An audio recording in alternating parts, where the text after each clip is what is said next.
What's up, everyone? So, I'm not sure if people in the Western world or in Europe are aware of the fact that Slipknot recorded the structure to a brand new song here in Chile on November 1st, the day before Knotfest.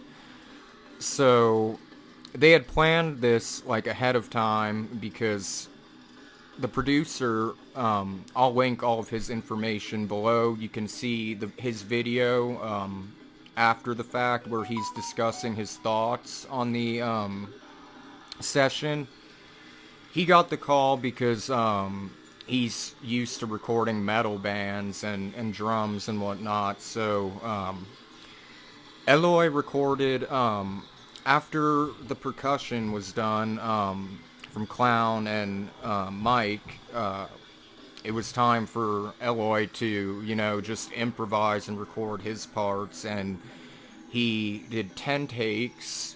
One thing the producer said is that a lot of drums have been played in that studio, a lot of drums have been recorded in that studio, but nothing with, like, the brutality and intensity that Eloy has. And that's something that I think all of us, we've seen that with his drum cams and whatnot.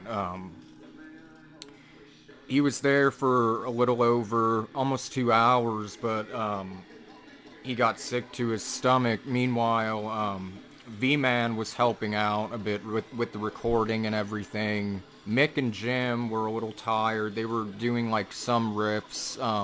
They had planned on recording guitar. They just were tired and had to head to sound check.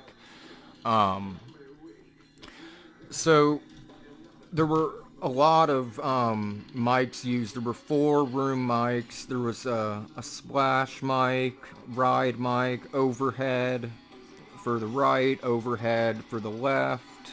I'm not really sure what the AA means.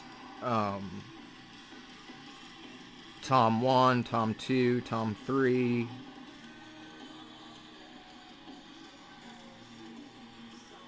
Oh, Eloy did bring his own snare. It was a Tama bell brass. He brought his own cymbals, and he brought his Iron Cobra double bass pedal. So there's kick in, kick out, kick sub, snare 1, snare 2, and then like I said, so 1, 2, 3, 4, 5, 6, 7, 8, 9, 10, 11, 12, 13, 14, 15, 16, 17, 18. So 18 mics in total for Eloy. And then as far as the percussion, there were the room mics.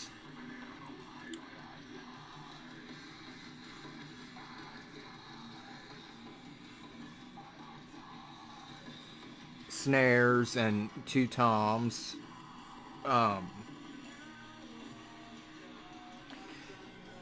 Now, in the video, he goes over what mics were used. I'll try to, like, read his writing to see, like, what mics they actually were. So the Kick W was a Bayer, what looks to be an LAPD,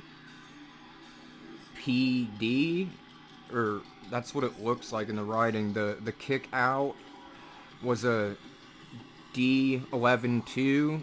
The sub kick was just that Yamaha sub kick, but it looks like he wrote like mouse snare. One was an SM57. The underneath was an AK6 460. Tom 1 and Tom 2 M81s. Tom 3 M84. What looks like AA was a Shope's. That's what it looks like. Overhead left, a KM84. Overhead right, KM84. Ride, KM84. Room, NR left. Coles, room, NL right.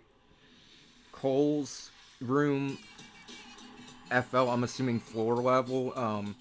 441 slash SM7 room floor. What I'm assuming right, or right, but what I'm assuming floor FR 441 SM7, and then the splash was a 5-7. Now, as for what was used on like the percussion for clown and tortilla, what's written as Tom 16 is a 414, Tom 18, 414 snare, SM57 room, and SM7B um, room. What looks to be ST is a Royer, room ST, another Royer, um, Tom Low 471, um, and then the okay that makes sense. I'm assuming that's a 16 because it says 16 and 18, so I'm assuming one's a 16 inch, one's an 18 inch. Those 471, so they use 414s and 471s on the 16 and 18 inch toms. So one thing about this is that so Eloy came up with everything on the spot, which really impressed the producer. He in the video he's speaking Spanish, but he basically is just blown away at his own day, like the opportunity that he had and getting to record. He's he said, like a lot of drums have been played in this studio, but nothing as like brutal and intense and like incredible as Eloy's drumming. So, he also mentioned that this is not, just an idea. This isn't a demo. This is actually a brand new song that will be coming sooner than later. Now, I don't know how to take that. I mean, there's really only one way you can take it in that it perhaps could be the first single we'll hear with Eloy. I don't know when that will be released. Now, Mick and Jim were a little tired. They were trying, to write some riffs and whatnot, and they came up with some ideas, but they had to head a sound check. V-Man wrote some things, so I'm assuming that they will be recording, when they head to Europe for Knotfest. I'm assuming they'd be recording the rest there. And normally, Corey records last. Like I said, he wasn't even there. It was just everyone except Corey and Jeff. And I'm surprised Sid went.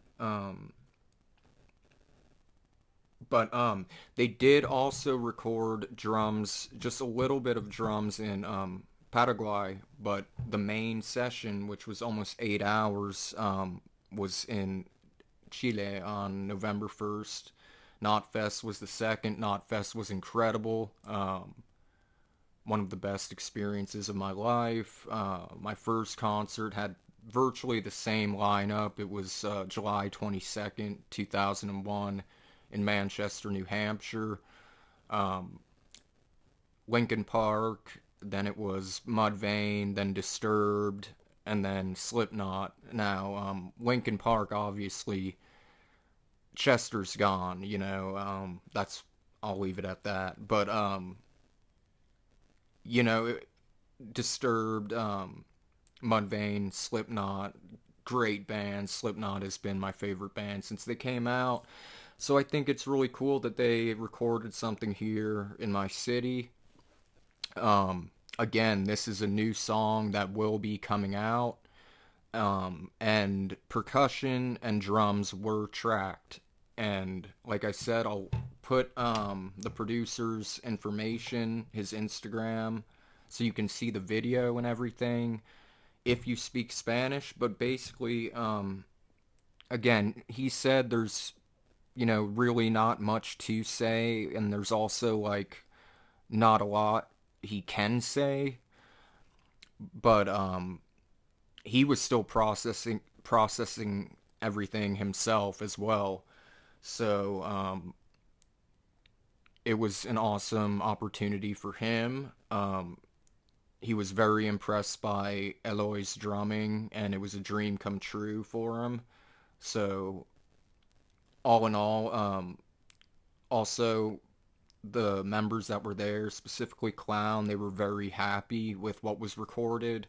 And again, like it will, the only thing I know is that it will be coming sooner than later, or sooner than you expect. So, I think we'll all be able to tell which song this is based on the fact that it will have like marching snares and a lot of percussion.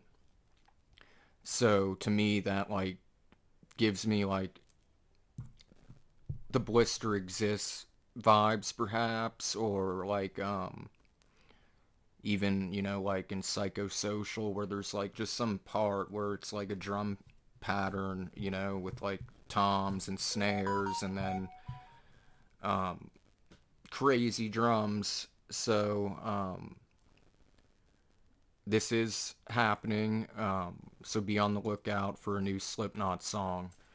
Much love, everybody. Stay sick.